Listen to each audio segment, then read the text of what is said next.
반갑습니다. 5월 7일 수요일 큐티 스케치 시간입니다. 오늘 본문은 민수기 20장 14절부터 29절까지의 말씀입니다. 오늘 본문은 이렇게 시작합니다.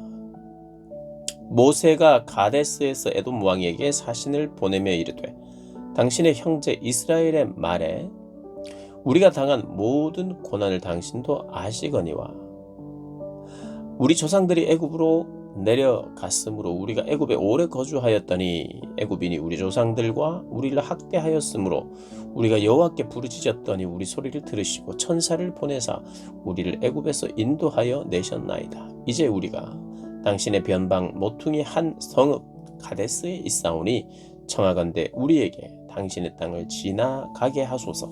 우리가 밭으로나 포도원으로 지나가지 아니하고 우물물도 마시지 아니하고 왕의 큰 길로만 지나가고 당신의 지경에서 나가기까지 왼쪽으로나 오른쪽으로나 치우치지 아니하리이다 한다고 하라 하였더니.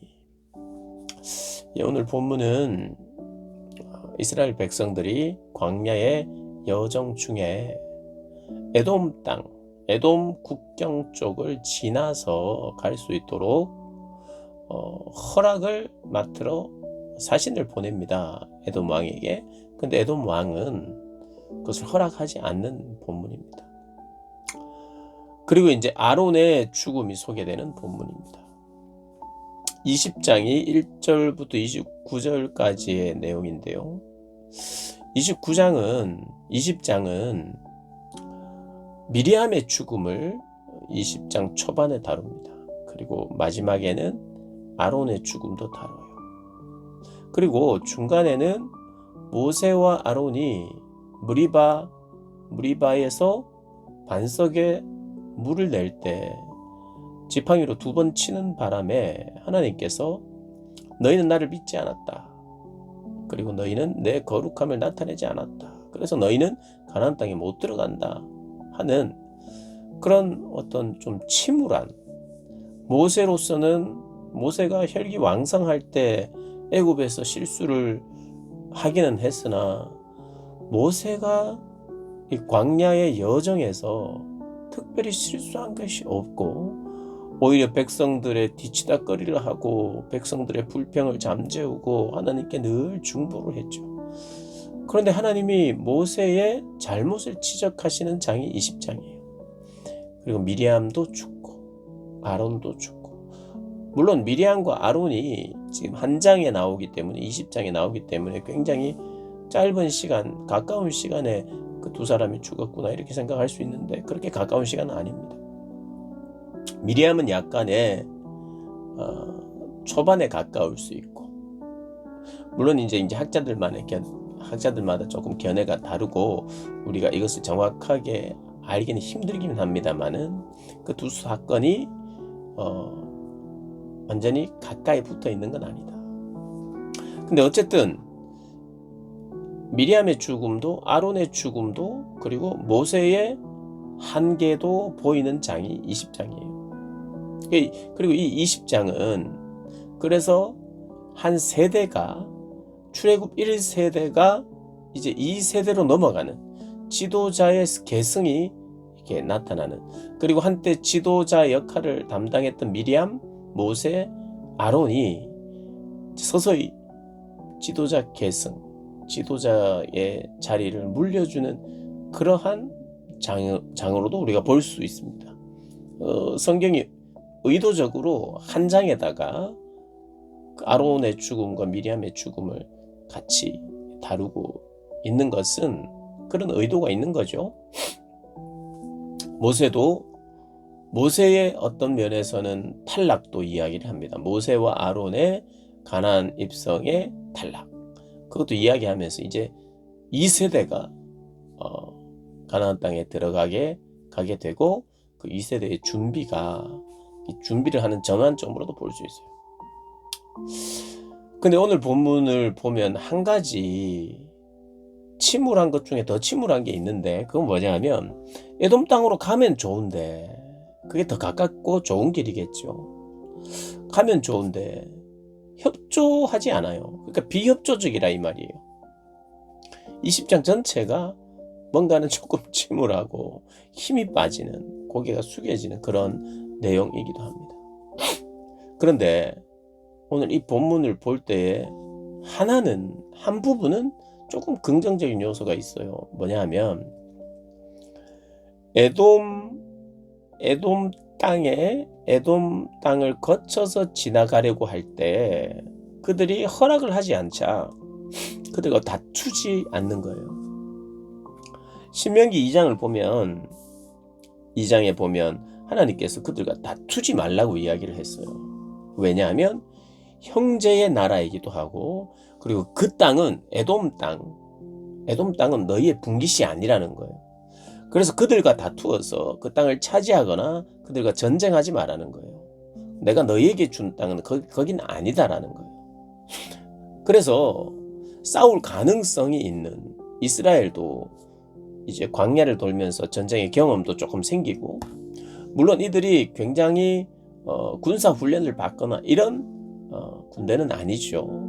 그러나 그럼에도 불구하고 그들이 싸움이 전혀 없었던 건 아닙니다.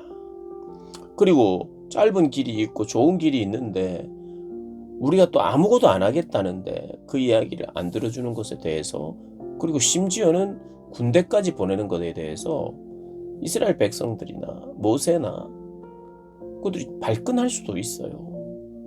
싸울 가능성이 있기 때문에 싸우지 말라고 하신 거거든요. 그냥 힘이 없어서 깨갱하면서 돌아섰다는 것만으로는 그렇게만 볼 수는 없어요. 이스라엘이 하나님의 말씀 때문에 그 말씀에 순종하는 거예요. 하나님도 에돔 땅으로 지나가도록 네가 협조를 구해봐라. 모세에게 말씀했을 수도 있고 또 모세가 선택했을 수도 있어요. 그러니까 하나님께서 전적으로 인도한 건 맞아요. 그러나 하나님께서 모든 모세의 생각을 비우고 하라는 대로만 하는 그런 기계적인 관계는 아니에요. 이걸 보면 하나님이 에돔 땅을 아예 지나가지 않도록 인도하셔야죠. 근데 에돔 땅을 지나갈 수 있도록 협상을 한번 해봐라 라고 하는 하나님의 사인이 있었고, 모세도 그게 좋다고 생각을 했기 때문에 그런 협상을 한 거거든요. 그런데 협상이 결렬이 되죠. 형제국인데 에서의 자손들이고, 야곱과 에서, 그러니까 야곱의 자손들은 이스라엘이고 에서의 자손들은 에돔인데 형제의 피를 가진 그런 친척의 나라, 형제의 나라죠. 근데 그 정도는 해줄 수 있다고 생각을 할 수 있는데 못 믿은 거죠. 야곱의 후손들을 자기 땅에 와서 먹고 마실 뿐만 아니라 자기 땅을 칠 것이라고 생각한 거예요.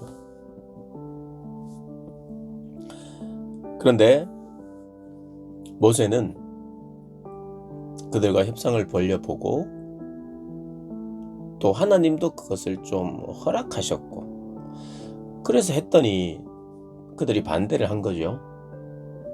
그래서 어떻게 하느냐, 21절에 에돔 왕이 이같이 이스라엘이 그의 영토로 지나감을 용납하지 아니하므로 이스라엘이 그들에게서 돌이키니라. 그들에게서 돌이킵니다. 그리고 다른 땅으로 가요. 사실 에돔의 선택은 잘못된 선택이에요. 형제의 나라인 이스라엘이 지나갈 수 있도록 도와줬어야 돼요. 이것은 명백한 잘못입니다. 그 명백한 잘못이라는 것을 선지서들이 이야기를 해요. 그 선지자들 중에 오바댜라든지 이사야라든지 에스겔이나 말락이나 에돔에 대한 심판의 예언이 나오는데, 그들이 이스라엘이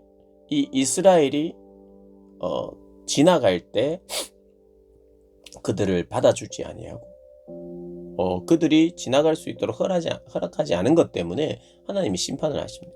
그러니까 심판은 하나님이 하시고 모세는 그냥 부딪히지 않아요. 그러니까 형제에 대해서 형제를 내가 치지 않겠다. 하나님께서 형제와 다투지 말라고 이야기하셨기 때문에 하나님의 말씀을 따라 그들과 부딪히지 않고 돌아섰어요. 사실은 그들의 잘못이에요. 하나님이 이 잘못에 대해서 하나님이 그들을 심판하십니다. 하나님이 해결하셔요. 형제이기 때문에 모세는 그리고 이스라엘은 형제를 치지 않도록 하나님이 하십니다. 그들의 삶의 방식이에요. 하나님이 형제들을 대하는 삶의 방식을 가르쳤어요. 근데 형제가 상식 이하로 나온다. 그때 어떻게 하느냐? 돌이키는 거예요. 돌이킨다. 잘못을 따지자면 에돔의 잘못입니다. 그러나 다투지 않고 돌이키는 것. 하나님의 명령이 그렇기 때문에.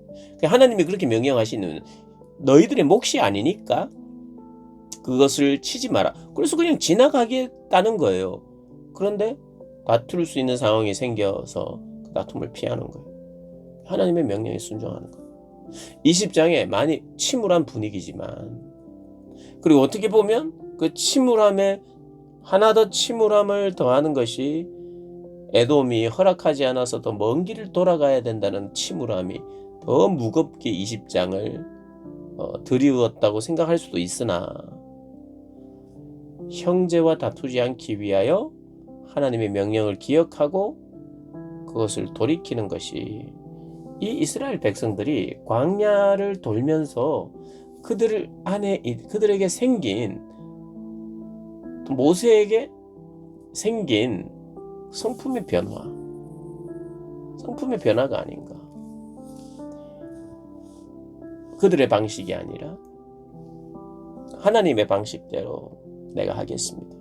형제를 내가 치지 않겠습니다라는 그런 원칙을 지키면서 살아가는 하나님 백성으로서의 그런 정체성을 가지는 모습들, 온유함이 온 이스라엘 안에 어느 정도 생겨난 것 같은 그런 생각을 우리가 할 수 있는 거죠.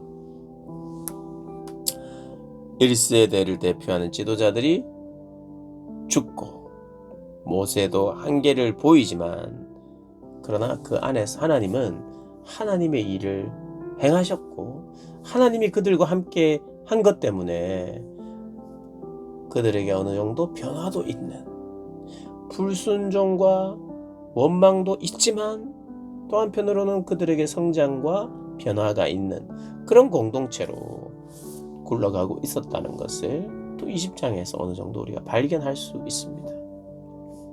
그래서 오늘 본문을 통해서 우리가 기억해야 되는 한 가지는, 하나님의 명령, 또 이웃을 사랑하고 특별히 형제를 사랑하라고 하는 그 하나님의 명령에 나는 순종하는 것, 하나님의 명령이기 때문에, 형제이기 때문에 내가 사랑하겠습니다 라는 이 모습은 성숙된 자의 모습이라는 겁니다. 그런 성숙을 우리도 내가 내 삶에서 그 성숙된 선택을 하며 살아가기로 결단해보는 그런 시간이었으면 좋겠습니다. 오늘 이 말씀을 묵상하면서 또 그러한 결단을 해내는 우리 모든 분들 되시기를 주님의 이름으로 축복합니다.